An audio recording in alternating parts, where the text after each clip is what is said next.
This is my 2019 Alfa Romeo Giulia Veloce. And in this episode, I'm going to show you all the parts that I bought from AliExpress and Alibaba to cosmetically modify the Alfa Romeo Giulia.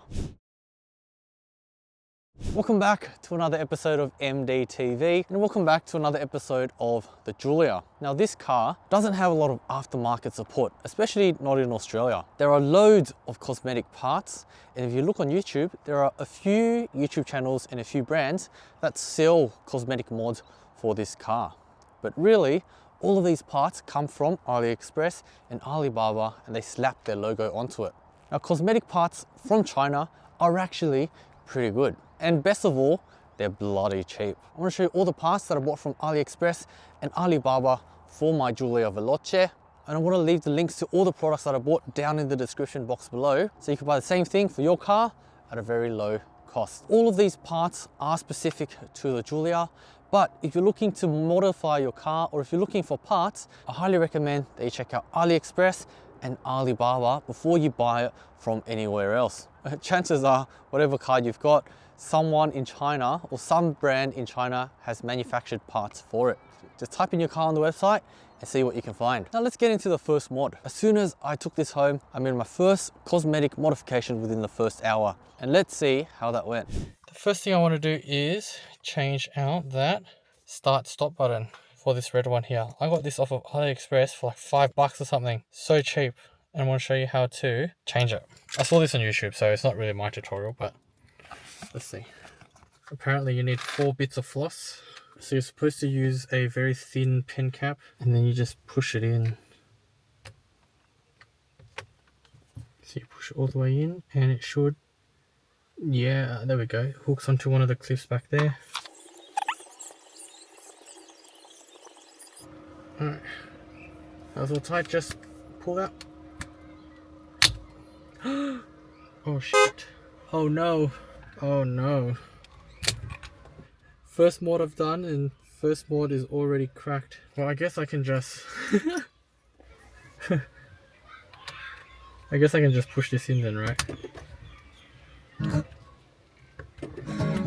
So my first mod, yeah, I lost the factory one, but I got a new red one, so that's fine. That's a win in my books. I thought that this was done by the previous owner of the car, but I called the Alfa Romeo dealer to try and look for a rear number plate bracket, and they said some of the cars come like this from the dealer, and I'll show you. The dealer freaking screwed on the number plate into the boot. Or when I was trying to measure out what size the number plate bracket is, or the mounting holes are, I took off these screws and there are holes in the bloody boot. That's obviously only a one size thing. How dumb is that? And let me show you what's happened there. I've taken off the number plate and pardon the dirty boot, but have a look at that shit, man. Holes drilled directly into the boot. They even covered up the holes for the stock mounting bracket with gaff tape. They did that at the back of the number plate to stop it from scratching the paint as well, which I appreciate it, I guess. But now these holes are open, exposed, and they can't be reused unless I use the same number plate. So that's a huge problem. Now I've got to cover these holes back up with these screws. That obviously doesn't look too good. Now that I've taken off that gaff tape, this is the crap that I'm left with. All this sticky residue. These are the stock mounting points for the stock plate, and I'll show you the stock plate. Very long, don't really want to deal with that. Now you can see the difference, how clean it is in the center and how dirty it is on the outside. How did I get all the sticky residue off? I just used some isopropyl alcohol to clean that solvent off of the boot. Now how am I going to mount my new number plate? Obviously I don't want to drill any more bolts onto my boot, so I measured up these mounting holes, sent the size of the number plate that I wanted to my mate, and my mate Alex designed this for me. It's a 3D printed rear number plate bracket holder for the Giulia. There's no prototype. This is the first prototype and this is the product. So I've just measured up the holes and he very intelligently designed the mounting bracket. We super glued some nuts to the back of that. You can see here the mounting holes to go into the car. Even designed these recesses so that the bolts can go into there, or the nuts can go into there. And this very special MDTV embossed. So that goes right there, and as you can see, Alex is a very smart man. The holes line up perfectly. Alright, so there's also these spaces at the back of the bracket so that it doesn't scratch the car. Our first ever custom made bracket. My gosh, it fits perfectly. Precision design by my good mate Alex. So cool. If you're on the lookout for a custom bracket like this, shoot me a message. Get in touch with my friend Alex, and maybe we can design something and set up a little shop if there's enough interest for these kind of things. That's so cool. So what number plate did I go with? I went with the black with white writing. I'm legit now. 00MDTV. Oh yeah. There it is, MDTV. It's a bit of an overhang over the brackets, but that's okay. Can't even tell that there's a bracket there. Very well designed. Thanks, Alex. And this next mod comes from the new channel sponsor, Ottocast. One of the new products is the Mirror Touch. The factory head unit from the Giulia is honestly really crap. This is a 2019 model and it doesn't come with a touchscreen.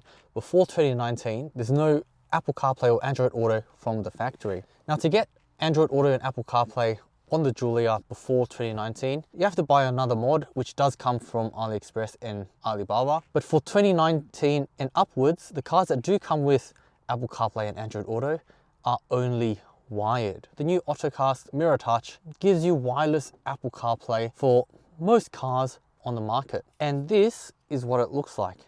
It's an adapter. You just plug it straight into your USB port, connect to its Bluetooth on your phone, and then you'll get wireless CarPlay. And here I've turned on my car. The Ottocast dongle gets recognized by the car. Click on CarPlay there, and then there we go. You get wireless CarPlay very seamlessly, and it loads up every time you turn on the car. Keep your phone in your pocket or put it on a mount, and that's what you get. Now, I'm actually not an iPhone user, and this is actually not my main phone. I just picked up an old iPhone and I've connected it to the Ottocast and it worked. I'm a Samsung user, I used Android, and this dongle doesn't give you wireless Android Auto, but it does give you something else that is also very valuable, and that is the Android Mirror Touch. All you gotta do to get Android Mirror Touch is to plug this into your phone, and I'm going to select Mirror Touch. Now with the Samsung, it automatically connects it through DeX, which is really good if you're using it on a TV or a screen. In a car, it's not so useful, but if I turn off Samsung DeX, I actually mirror my phone right onto the screen. It doesn't look very useful right now, but if I go onto an app like Netflix, I can watch it. Not that I would condone the use of Netflix in your car, or even if you want to watch a YouTube video and it loads up like that. And it mirrors your phone onto the screen, and there's like almost no latency at all, almost no lag. It works and it's very seamless. It works with most modern smartphones these days, and if you've got a car with Apple CarPlay, Android Auto, this adapter is going to work. Ottocast have also given me a discount code, and it's right here, but also down in the description box below. If you click on the link, put in my discount code, you get a nice discount, and it also goes to supporting the channel. Another mod you can do is to change the floodlights. From stock, they're this ugly orange bulb. I never really cared for that, but this is so cheap. Again, from AliExpress. Shadow light apparently. Very cheap. Less than 20 bucks. So that's what they look like. Just an LED bulb. The housing seems like it's very easy to take off. So there's that clip there. So you just need a plastic pry tool to take it out from there.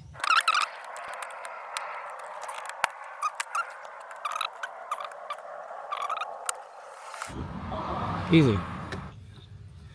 It only goes in one way. And you just push it in. That's what it looks like at night. So cool. It's even colored.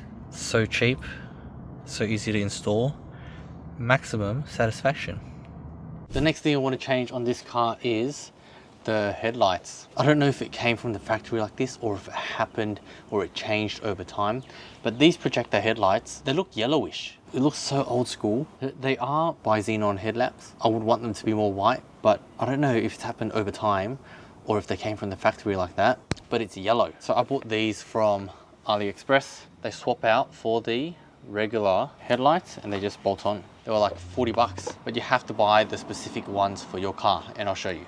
If you have a look right there in the headlights, you can see some code. In sub headlights, you'll see a code for D3S or D5S. And that's how you know what kind of headlights or what kind of replacement lamps you buy for your car. My headlights didn't say that. So how do I know which one to buy?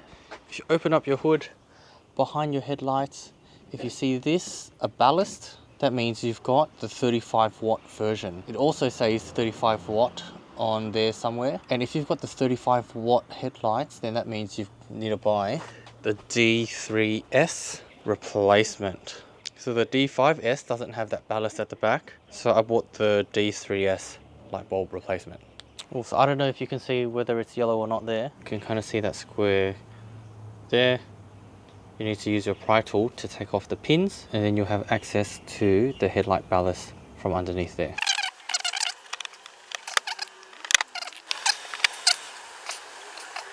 Then we've got to take out this circle thing right there. It's like a plug, and this here is your headlight. So just twist. So just got to pull that down out first, and then twist this, pull that out. That's the original. Putting it back in, very simple. Literally just reverse. Alright, so now that's in, test it before I lock it up to see that it actually works. Let's have a look. So I don't know if you can see on the camera. Let me turn this all the way down. So you can see the temperature or the Kelvin difference. That's much warmer over there. And that's much cooler, much more white. That looks so much better. Happy days. And now I'm just gonna close it up. Next thing to address on this cheap mods list is the rear end of this car. I reckon it's quite beautiful as it is, but it does look a little bit like a Camry. And really the rear end of the Quadrifoglio is what I really like. And to solve the Camry look problem, I bought this, a Quadrifoglio style, full real carbon fiber rear wing. I don't know if you can see on camera.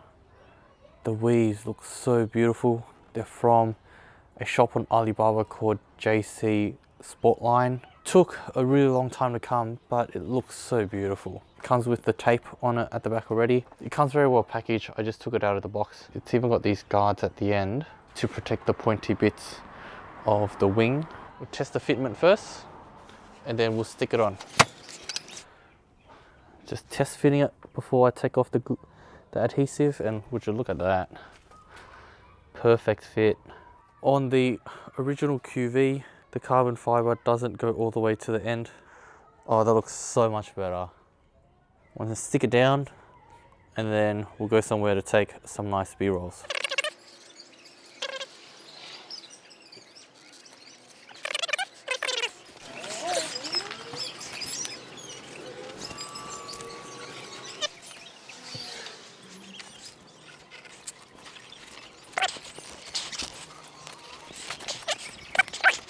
How good does that look?